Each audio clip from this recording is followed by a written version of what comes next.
Hello guys, ഇന്ന് ഞാൻ നിങ്ങളെ ഒരു കല്യാണത്തിന് കൊണ്ടുപോകാം കേട്ടോ. ഞങ്ങളുടെ നാട്ടിലെ ഒരു കല്യാണത്തിന് വെച്ചാൽ അമ്മയുടെ കൂട്ടുകാരിയുടെ മോളുടെ ഒരു കല്യാണമായിരുന്നു കേട്ടോ. സൺഡേ ആയിരുന്നു. ഞാനും അമ്മയും കൂടിയാണ് പോയത്. ആക്ച്വലി ഇതിന് എനിക്ക് ക്ഷണം ഉണ്ടായിരുന്നില്ല, കാരണം ഞാൻ കല്യാണം കഴിഞ്ഞ് പോയതാണല്ലോ. ഇതിപ്പോൾ എൻ്റെ വീട്ടിൽ മാത്രമാണ്, പക്ഷെ അതിനകത്ത് കുടുംബസമേതം വരണമെന്നുണ്ടായിരുന്നു. അതുകൊണ്ട് ഇപ്പം ഞാനാണല്ലോ ഇവിടെ അമ്മയുടെ കുടുംബമായിട്ട് ഇരിക്കുന്നത്.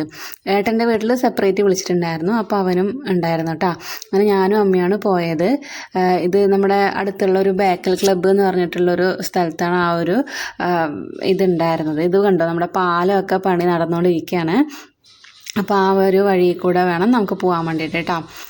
ഇതാ കാണുന്നതാണ് ആ ഒരു ബേക്കൽ ക്ലബ്ബ് എന്ന് പറഞ്ഞിട്ടുള്ള ആ ഒരു റിസോർട്ടാണോ ഓഡിറ്റോറിയം ആണോ എന്ത് വേണമെങ്കിലും പറയാം, അങ്ങനെ ഒരു സ്ഥലമാണത്. അങ്ങനെ താമരക്കുളമൊക്കെ ഉണ്ട് കേട്ടോ അതിൻ്റെ മുമ്പിൽ. അതിൻ്റെ പിറകിൽ അതിൻ്റെ തൊട്ട് മുമ്പിലായിട്ട് നമുക്ക് അമ്പലവും ഉണ്ട് കേട്ടോ. തറവാട്, വലിയ വീട് തറവാട് എന്ന് പറഞ്ഞിട്ടുള്ളൊരു അമ്പലം. ഈ ഒരു ഏരിയ ഒക്കെ ഞങ്ങൾക്ക് കൃഷിയുള്ള, അതായത് അച്ചച്ചനുള്ള സമയത്ത് കൃഷിയുള്ളൊരു ഏരിയ ആയിരുന്നു കേട്ടോ. ആ ഏരിയ കൂടെ അതിൻ്റെ ഒരു സൈഡിൽ കൂടെയാണ് ഈ ഒരു ക്ലബ്ബ് എന്ന് പറയുന്നത്. ആ ക്ലബിൻ്റെ മുമ്പിൽ പുഴയും അങ്ങനെ ഒരു വലിയൊരു റിസോർട്ട് ഒരു കൺസെപ്റ്റിൽ വരുന്ന ഒരു സ്ഥലമാണ് കേട്ടോ. അങ്ങനെ ഇതുണ്ടോ, താമരയൊക്കെ പിടിച്ച് നിൽക്കുന്നുണ്ട് അവിടെ. അങ്ങനെ ഞാനും അമ്മയും കല്യാണം എന്ന് പറഞ്ഞാലും കല്യാണം കഴിയുമ്പോഴത്തേക്ക് ഞങ്ങൾ കഴിഞ്ഞ ശേഷമാണ് ഞങ്ങൾ എത്തിയത്.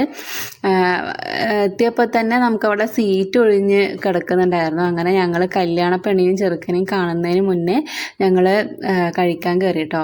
അതേപോലെ കാസർഗോഡുകാരുടെ കല്യാണത്തിന് നിങ്ങളങ്ങനെ സദ്യ ഒന്നും പ്രതീക്ഷിക്കരുത് കേട്ടോ. റെയറായിട്ടാണ് നമുക്ക് സദ്യ ഉണ്ടാവുള്ളൂ. ഇന്നുണ്ടായത് ചിക്കൻ ബിരിയാണി ആയിരുന്നു കേട്ടോ. ഏറ്റവും കൂടുതൽ അത് തന്നെയായിരിക്കും ഉണ്ടാവുന്നത്. ഭക്ഷണമൊക്കെ കഴിച്ച് കഴിഞ്ഞിട്ടാണ് ഞങ്ങൾ പെണ്ണിനെയും ചെറുക്കനെയും കാണാൻ പോയത് കേട്ടോ. ഈ നടുക്ക് നിൽക്കുന്ന ആളാണ് കേട്ടോ പെണ്ണിൻ്റെ അമ്മ. അമ്മയുടെ കൂടെ വർക്ക് ചെയ്തതാണ്. അങ്ങനെ അപ്പോൾ ഞങ്ങളത് കുറേ നേരം അവരെയൊക്കെ കണ്ട് ഏകദേശം ആൾക്കാരൊക്കെ പോയിട്ടുണ്ടായിരുന്നു. അതായത് ഇപ്പോൾ പെണ്ണിനും ചെറുക്കനും ഫോട്ടോ ഒക്കെ എടുത്ത് കഴിഞ്ഞ് തിരിച്ച് അവർ ചെറുക്കൻ്റെ വീട്ടിലോട്ടേക്ക് പോകാനുള്ള സമയം ഏകദേശം ആയിട്ടുണ്ടായിരുന്നു കേട്ടോ. അങ്ങനെ ഞങ്ങൾ കുറേ നേരം അതിനകത്ത് ഇരുന്നു. അപ്പോൾ ഇതാണ് ഞാൻ പറഞ്ഞ ആ പുഴ എന്ന് പറയുന്നത്, റിസോർട്ടിൻ്റെ അതിൻ്റെ മുമ്പിൽ തന്നെയാണ് കേട്ടോ. അപ്പോൾ ഇതൊക്കെ നോക്കിയിട്ട് അമ്മ എന്നോട് പറയുമായിരുന്നു, പണ്ട് ചെറുപ്പത്തിൽ നമ്മൾ ഈ ഒരു ഇവിടെയൊക്കെ നമ്മൾ അലക്കാനും കുളിക്കാനൊക്കെ വന്നിട്ടുണ്ടായിരുന്നു എന്നൊക്കെ. ഇത് നമ്മളെ വീടിൻ്റെ തൊട്ടടുത്ത് തന്നെയാണ് വരുന്നത്, അതായത് തറവാട്ട് വീട്ടിൻ്റെ തൊട്ട് അടുത്ത് തന്നെയായിട്ടാണ് വരുന്നത്.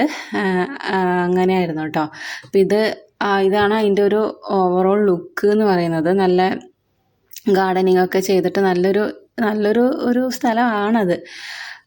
അപ്പോൾ അത് കഴിഞ്ഞ് ഞങ്ങൾ നേരെ തിരിച്ചു പോയിട്ടോ. ഇപ്പോൾ ഈ ഞാൻ നേരത്തെ പറഞ്ഞില്ലേ, അച്ചച്ചന് കൃഷിയുള്ള, അതായത് അച്ചച്ചൻ്റെ സ്ഥലമുണ്ട് അവിടെ. അവിടെ പണ്ട് കൃഷി കാര്യങ്ങൾ നെൽകൃഷിയൊക്കെ ഉണ്ടായിരുന്നു. പിന്നെ അച്ചച്ചൻ പോയ ശേഷം നമ്മളങ്ങനെ അവിടെ അധികം ആരും പോകാറില്ലായിരുന്നു കേട്ടോ. പിന്നെ ഞാനും പണ്ട് ചെറുപ്പത്തിൽ ഇവിടെ വന്നിട്ടുണ്ട്, ഓണത്തിൻ്റെ സമയത്തൊക്കെ കാക്കപ്പൂവൊക്കെ പറിക്കാൻ വേണ്ടിയിട്ട്. അപ്പോൾ ഓരോ ഓർമ്മകളിലൂടെ അങ്ങനെ ജസ്റ്റ് ഒന്ന് വീഡിയോ എടുത്തതാണ് കേട്ടോ. അപ്പോൾ ഞാൻ ജസ്റ്റ് അമ്മേനോട് ചോദിച്ചു നമുക്ക് അങ്ങോട്ട് പോകാൻ പറ്റുമോയെന്ന്. അങ്ങനെ പോകാൻ പറ്റുമോ എന്ന് നോക്കിയിരിക്കുന്ന സമയത്താണ് അതിനകത്തൊരു ആൾ കാവലിരിക്കുന്നുണ്ട്. പിന്നെ ഞങ്ങൾ നേരെ തിരിച്ചു പോയിട്ടാ. നമ്മൾ പിന്നെ നമ്മുടെ നാട്ടുവഴികളിലൊക്കെ കൂടിയിട്ടാണ് വീട്ടിലോട്ടേക്ക് പോകുന്നത്. അമ്മ ഓരോ കാര്യങ്ങളൊക്കെ പറഞ്ഞുകൊണ്ടിരിക്കുകയായിരുന്നു, കുടുംബശ്രീത്തെ കാര്യവും പിന്നെ സംഘത്തത്തെ കാര്യവും അങ്ങനെ ഓരോ കാര്യങ്ങളൊക്കെ പറഞ്ഞ് ഞാനും അമ്മയും ഇങ്ങനെ പോകണം കേട്ടോ. നമുക്ക് റെയിൽ ക്രോസ് ചെയ്തിട്ട് വേണം പോകാൻ വേണ്ടിയിട്ട്. ഇത് ക്രോസ് ചെയ്ത് കഴിഞ്ഞിട്ട് കുറച്ച് ഫ്രണ്ടിലോട്ട് നടക്കുകയാണെങ്കിൽ ഞങ്ങളുടെ വീടായിട്ടോ. അപ്പോൾ ഇനി ഒരു ദിവസം ഞാൻ നിങ്ങളെ ഏതെങ്കിലും റിലേറ്റീവിൻ്റെ കല്യാണം വരട്ടെ, ഞാൻ കറക്റ്റായിട്ട് നമ്മുടെ കാസർഗോഡത്തെ കല്യാണവും കാര്യങ്ങളൊക്കെ കാണിച്ചു തരാം കേട്ടോ. അപ്പോൾ അത്രയേ ഉള്ളൂ ഗൈസ്, ബൈ.